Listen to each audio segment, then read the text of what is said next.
I remember my first day as a manager in a government position. I was shown my new office.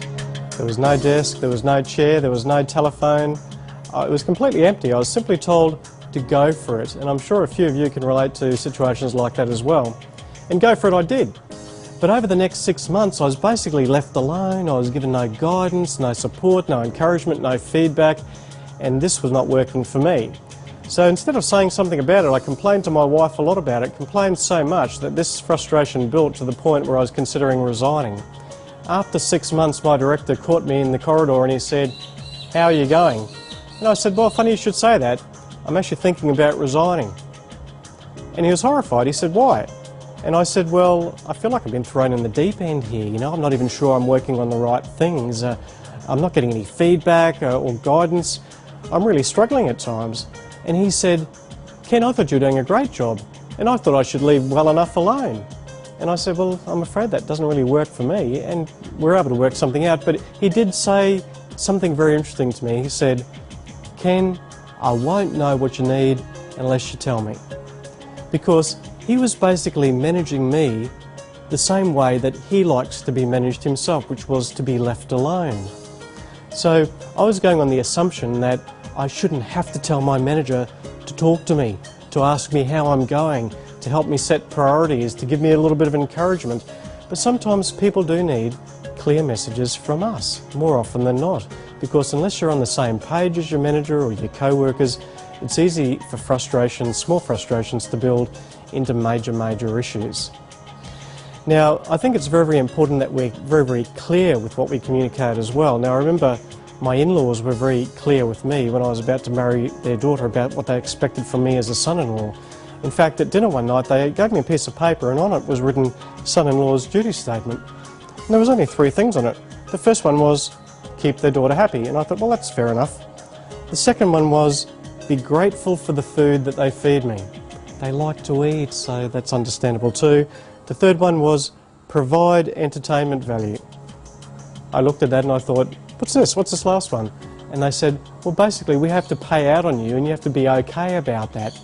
So hopefully I'm on track with meeting those expectations.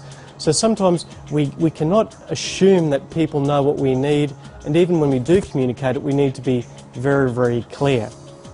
Now, one outstanding manager I know is very clear about what she expects of her team. In fact, she says she only has 3 expectations of her team: that they're responsible, that they're reliable, and they're respectful. And I love the alliteration that goes with that.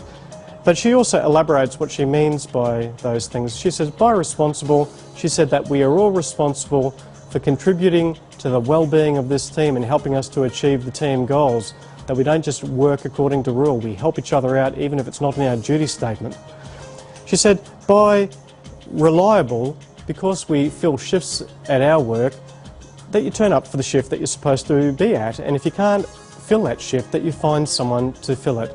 And by respectful, she says, if you have a problem with me, come and talk to me and we'll sort it out. Or if you have a problem with co-workers, that's okay too. Cut them slack some of the time, but other times find a good way to sort it out. Don't get into blame, but more come up with understandings for the future. So she's very clear about what she needs. Now, I think we also need to make it easy for people to communicate their expectations to us as well. Because when we're clear about what the people around us need, it helps us to be a little bit more on track for them as well. So you could possibly say to your manager, you could say, boss, how am I going? What do I need to do to be a little bit more on track for you? Now, most bosses will give you some positive feedback and that's all very nice, but many bosses as well as team members are afraid to give constructive feedback. They're concerned that you might respond really badly. So you need to make it a bit easy for people to give you some constructive feedback if they are holding back on something. So there's a couple of things that you can do. You can firstly let them know that you're human, you know you're not perfect, and you can ask for feedback to say, well, what can I do a little bit better perhaps? And also you might even consider criticising yourself a little bit too. You might say, well, look, I'm not quite sure with this report that I've produced if it's up to the standard that you're really needing. So if you criticise yourself a little bit, that lets them know you're not perfect, and if you can model responding non-defensively to any constructive feedback, that will help them to get out what they need to say, because you're much better knowing these things sooner rather than frustrating your boss or frustrating other people around you.